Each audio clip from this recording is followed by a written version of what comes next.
Olá, está no ar o Mandato em Foco, o espaço da TV Câmara dedicado a mostrar o trabalho dos vereadores e vereadoras da nossa cidade.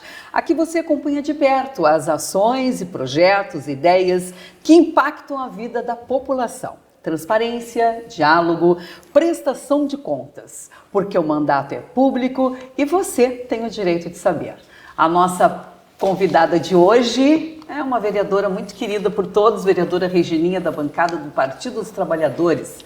Tudo bem, vereadora? Bem-vinda ao nosso programa. Muito obrigada pelo convite, é felicíssima em poder trazer as demandas da nossa mandata. E é uma honra estar contigo nesse momento, dividir contigo, ter essa troca, né, de conhecimento. Que coisa para mim é boa. muito importante.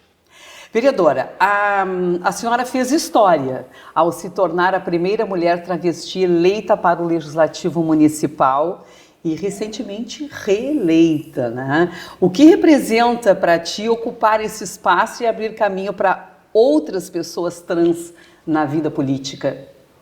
Surama, esse ano eu trouxe para o meu vocabulário uma palavra que o movimento de travestis transexuais a nível nacional ressignificou, e ela tem muito sentido hoje para mim, que é a transancestralidade, é a nossa ancestralidade travesti. E aí, a partir disso, eu também começo a ressignificar a minha história e aquilo que falo por onde eu passo. Porque é um peso muito grande ser a primeira. Né? A primeira travesti a ocupar um espaço na Câmara de Vereadores. Mas abre muitas portas. Exatamente. Mas eu cheguei até aqui porque muitas travestis me trouxeram. Muitas travestis, através dos seus movimentos. Se a gente for comparar hoje, 2025, aos anos 80, nos anos 80 as travestis não andavam de ônibus. Nos anos 80 as travestis não frequentavam a escola. Nos anos 80 as travestis elas eram presas quando elas saíam à noite pela lei da vadiagem. Então essas travestis elas persistiram, elas foram resistindo, para que hoje, de fato, a gente pudesse ocupar este lugar. Então, eu costumo dizer que eu sou somente a voz de muitas pessoas. E eu acredito que a chegada na Câmara de Vereadores, nesse espaço que é político, que também não é pensado para nós, já não é pensado para as mulheres cis. E também não é pensado para nós. Então, quando eu chego nesse lugar, aí eu percebo a responsabilidade do peso de ser uma travesti parlamentar. E aí, essa responsabilidade faz com que eu também repense toda a minha vida e como eu irei me comunicar com a sociedade e com as pessoas a partir deste mandato. Porque tudo é novo. Eu costumo dizer também, Surama, que eu não tinha uma receita pronta. Por se tratar da primeira travesti parlamentar, eu tinha que primeiro criar este lugar, me movimentar, enxergar como era feita a política a partir dos homens e das mulheres que já estavam aqui nessa casa e ressignificar a minha história aqui dentro. Então, quando eu chego nesse lugar é para que a sociedade, de fato, passe a enxergar não somente a vereadora Regininha, mas toda essa população de travestis, transexuais, que historicamente e durante o seu dia são estigmatizadas, passam por preconceito, muitas vezes com muita dificuldade de ter acesso à educação, ao mercado do trabalho. Então, quando eu assumo esse lugar, e a gente sabe que aqui a gente tem todos os olhos da sociedade voltados para nós, é realmente adotar essa postura que nós podemos estar em todos os lugares, que nós sim, nós somos o estigma da travesti, que é barraqueira, que vai chegar nos lugares, que vai incomodar. Eu acho que a sociedade precisa se repensar, porque isso é uma leitura que a sociedade fazia da gente lá nos anos 70, nos anos 80. Hoje, a gente também... Porque era a única forma de serem vistos, né? Exatamente. E além de, por conta de toda a violência, elas tinham que associar a imagem delas a essa marginalização para resistir, para realmente sobreviver. Porque o movimento, a gente vai falar acho que sobre isso também, o movimento LGBT, ele surge lá nos anos 70, em 69, lá na história da revolta de Stonewall, que as travestis já estavam presentes. A gente tem Marsha P. Johnson, que foi uma das mulheres pioneiras. Em 1969, nos Estados Unidos, naquela revolta, ela já estava na linha de frente. Então, as travestis sempre estiveram na linha de frente, só que elas, historicamente, até dentro desse movimento, elas foram apagadas. Tendo em vista que quando a gente fala do movimento, a gente fala do movimento que surge com a sigla GLS. Não se contemplava nunca a letra T dentro do movimento, porque a gente já sofria esse estigma dentro dessa sigla. Nos anos 70, 80, mulheres travestis, elas não frequentavam festas gay. Elas também eram proibidas de ter acesso. Desculpa interromper, essa nomenclatura gigante agora que nós temos, o que ela quer dizer, o LGBTQIA+? L, as mulheres lésbicas, o G, né, LG, gays, B, pessoas bissexuais, que também historicamente são estigmatizadas, né? A gente parece que a gente não faz uma leitura daquelas pessoas que parece que elas não se reconhecem. As pessoas bissexuais, LGBT, T de travestis, transexuais, travestigêneres, LGBTQ. São pessoas que flertam muito pessoas que performam a feminilidade. Podemos colocar aqui o que a gente chamava nos anos 80 das mulheres que faziam as travestis que faziam as performances, eram, né, aquelas mulheres que a gente só dublavam. Então são pessoas que flertam com um gênero feminino, mas voltam para um outro lugar. Sim. Diferente da travesti, que a travesti é uma mulher que ela assume uma identidade feminina, se reconhece enquanto identidade feminina e ela não volta mais para um outro lugar. Sim. A leitura que a sociedade sempre vai fazer é essa, né? É a imagem que ela adota para ela. Aí a letra T, e de pessoas intersexo. As pessoas que a gente chamava antigamente, muito hoje a gente desconstrói isso, que eram as pessoas que a gente reconhecia nos anos 80 como hermafroditas. Então são as pessoas intersexo. Interessante. Porque tem coisas que antes a gente falava nos anos 80 que hoje já não cabe mais por conta dessas letrinhas que vão chegando, que são as especificidades dessas pessoas. Certo. Que gênero e sexualidade são coisas completamente distintas. E às vezes as pessoas confundem. Né? Uma coisa é sexualidade, e a pessoa vai se compreender enquanto um homem gay, enquanto uma pessoa bissexual, quanto uma pessoa gênera. Então, é por aí. E aí, o gênero, aí tem o gênero, é a pessoa transexual, pessoa cisgênera, que são as mulheres e homens que se reconhecem no sexo e no gênero que é designado ao nascimento. Então, são essas questões que a gente precisa trazer também para dentro desse lugar, porque se já tem esse corpo político, esse corpo político ele não pode ser silenciado ou não permitido que se fale sobre essas questões dentro do parlamento. A senhora também está à frente como presidenta da Escola do Legislativo, que bem poucas câmaras têm, né? O que isso representa? Eu sou a primeira presidenta com mandato de uma pessoa trans, presidenta de uma escola no Legislativo. Eu acho que isso para mim, soma muito com a minha trajetória, com a minha vida profissional, porque eu só estou vereadora, eu não sou vereadora, né? Isso não é a minha profissão, eu sou uma mulher pedagoga. Acho que isso acrescenta muito no meu currículo, estar neste lugar. E é uma responsabilidade muito grande, porque eu já não estou mais falando do meu mandato. Como né? tem funcionado? Não é somente as minhas pautas, mas a gente tem articulado bastante. Porque como é que eu percebo a Escola do Legislativo Surama? Ela dependia muito do presidente da casa. Se ele, na época, se ele quisesse realmente que a Escola do Legislativo funcionasse, ela ia funcionar. Se assumisse um outro presidente, não quisesse, ela não funcionaria. A partir da nossa chegada esse ano, a gente aprovou a Escola do Legislativo aqui na Câmara de Vereadores. Nós temos um estatuto da escola aprovado pela Câmara de Vereadores. Fui chamada pelo presidente Rovan, também tem que falar sobre esse convite, que é super importante. E entender que a Câmara de Vereadores ela é um lugar que não é somente meu, ou dos mandatos dos vereadores, ou somente dessa casa. Ela é um espaço que tem que ser de todos. Ela é, de fato, a casa do povo.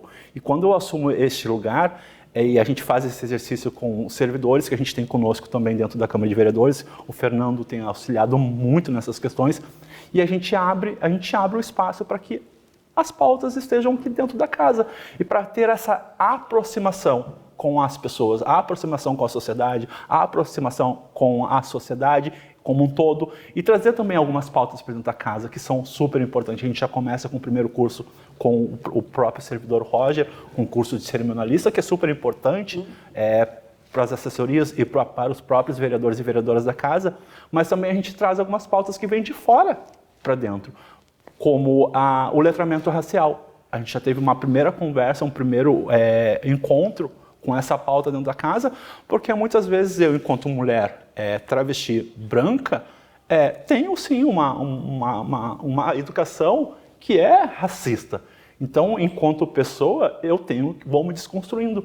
Então, enquanto mandato, eu vejo que é super importante que eu possa saber como me direcionar, como dialogar dentro dessa pauta sem cometer nenhum tipo de equívoco ou erro, ou sem que essa outra pessoa que esteja dialogando comigo sinta que eu esteja sendo racista. Eu acho que isso precisa ser abordado dentro dessa casa. A gente ainda precisa ter muito mais pessoas representando essa população dentro dessa casa. A gente ainda tem um vereador negro nessa casa. Então, quando a gente fala sobre a vereadora trans, é exatamente trazer essas representatividades para dentro dessa casa e ressignificar, porque a gente não pode mais viver numa lógica de igualdade, Surama.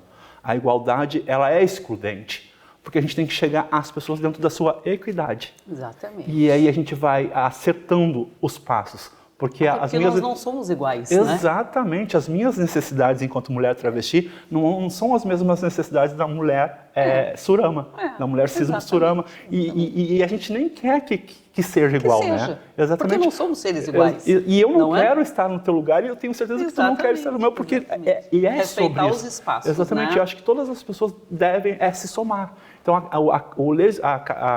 a escola do Legislativo é exatamente se comunicar com as pessoas, para que as pessoas se sintam pertencentes a esse espaço. Agora a gente já tem todo o cronograma do calendário dos próximos cursos que a gente está promovendo aqui na casa, e um deles é também ressignificar o vereador mirim aqui na casa. A gente está com muitas ideias de levar isso para dentro das escolas, dialogar direto com a SMCAS, para que a gente possa fazer uma pré-campanha dentro das escolas, para que eles elenquem os nomes das crianças que estarão aqui na nossa casa. Então a gente tem um movimento muito interessante e, de fato, levar a escola do Legislativo para dentro das nossas escolas, sejam elas do município, privadas ou do Estado. Para as instituições de ensino. Exatamente. Né? Vereador, não poderia deixar de falarmos sobre HIV/AIDS, né? Um tema tão importante. A pauta de prevenção e conscientização sobre HIV/AIDS é uma bandeira constante também no seu mandato, né? E qual é o papel do Legislativo neste enfrentamento e o que precisa avançar ainda nesta área? O papel do Legislativo é compreender que ele sim, um agente que deve promover o conhecimento dentro desse espaço.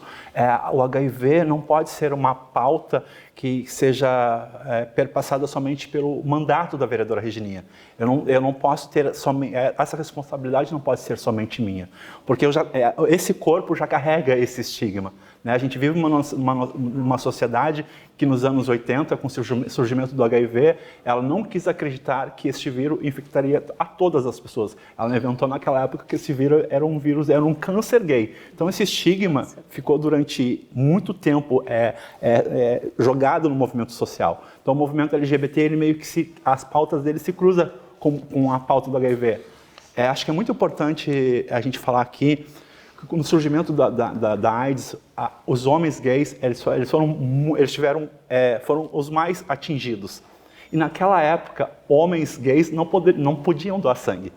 Então, a comunidade que era mais atingida eram homens gays. Então, quem é que doava sangue para um homem gay? Não eram homens cisgênero, não era a nossa sociedade. Eram as mulheres lésbicas que tomavam a frente para fazer a doação de sangue, para que esses homens pudessem resistir a essa doença. Então, acho que a gente traz muito isso para dentro do movimento LGBT, porque acaba se tornando uma responsabilidade somente desse movimento, porque ninguém quer falar sobre isso. Exatamente. Ninguém falava sobre isso. Pode-se dizer que está controlada toda essa Pode-se. Hoje, com todo esse movimento mundial, hoje as políticas de HIV e AIDS elas estão sendo muito afetadas pelo governo Trump, porque os Estados Unidos era um potencial agente promotor dessas políticas a nível mundial. Então isso está sendo muito afetado. Mas se avançou muito e por isso que a gente tem esse papel importantíssimo dentro dessa casa. Hoje as pessoas morrem de HIV por conta do estigma e da vergonha. Não por falta do acesso, pela medicação, pelo tratamento, pelo acompanhamento, porque tudo isso é dentro do SUS. A pessoa faz um acompanhamento, tem todo o tratamento, pega a medicação de forma gratuita. Então, a gente precisa falar sobre isso. Tem a PrEP, as pessoas não sabem o que é isso. A PrEP é uma medicação para as pessoas que geralmente se colocam nesse risco, nessa exposição, nessa vulnerabilidade, e elas podem fazer o uso de um comprimido durante 28 dias, e se estiverem em contágio, um contágio ou um contato com alguém exatamente de risco, né? Essa pessoa ela acaba não contraindo o vírus HIV. É quase que como o anticoncepcional, a pílula do dia seguinte, é quase isso, né? Porque a pessoa tem a relação e no dia seguinte é que ela vai se prevenir. Exato. Seria quase que isso, né? Seria quase que isso. Só que a gente não pode banalizar, porque hoje a pílula do dia seguinte já está mais banalizada, exatamente. Mas é uma importante informação. Claro que porque hoje, agora mesmo, essa semana saiu uma pesquisa que é dos pesquisadores cientistas da Austrália. Eles conseguiram pela primeira vez, numa pesquisa que eles fizeram, que é tirar do RNA, do DNA da pessoa, e eles a mesma tecnologia usada na vacina da Covid. E aí eles cortam o DNA, colocam ali um DNA de uma pessoa que tem resistência ao vírus do HIV, e pela primeira vez elas conseguiram retirar o vírus do HIV da célula onde ele fica adormecido. Então ele desperta, entra na corrente sanguínea, com a ajuda da medicação, ele morre. Então a pessoa deixa de ter o HIV. Então, pela primeira vez, os cientistas conseguiram fazer isso. Então, isso traz uma esperança muito grande. E uma responsabilidade, enquanto mandata, de estar falando sobre isso. Porque eu estou nesse lugar, no centro desse debate, porque eu sei o que é isso. Eu perdi muitos amigos por conta do HIV, pessoas das quais me fazem falta até hoje. Então, essa realidade ela é muito latente, muito próxima de mim. Então, não tem como fechar os olhos para essa pauta. Claro. Vereadora, nós teríamos que conversar por muitas horas, muitos assuntos, né? Mas nosso tempo é exíguo e eu gostaria que a senhora deixasse uma mensagem final para as pessoas que estão acompanhando o Mandato em Foco. O que eu queria dizer para as pessoas, principalmente das pessoas de Rio Grande, para que elas não desacreditem na política. Eu sei que os representantes que a gente tem a nível nacional, federal, estadual, às vezes nos deixam muito entretecidos, né? Mas eu acho que a gente tem que fazer esse movimento de entender que a política é o nosso lugar também, de entender que somos corpos políticos e que a realidade ela só muda a partir do momento que a gente tem essa compreensão e passa a fazer parte deste lugar. Coloquem os seus nomes à disposição. Lutem pela mudança. Muito obrigada. Foi um prazer tê-la conosco. Conversamos com a vereadora Regininha da bancada dos trabalhadores, Partido dos Trabalhadores. Obrigada pela sua companhia. Fique agora com a programação da TV Câmara.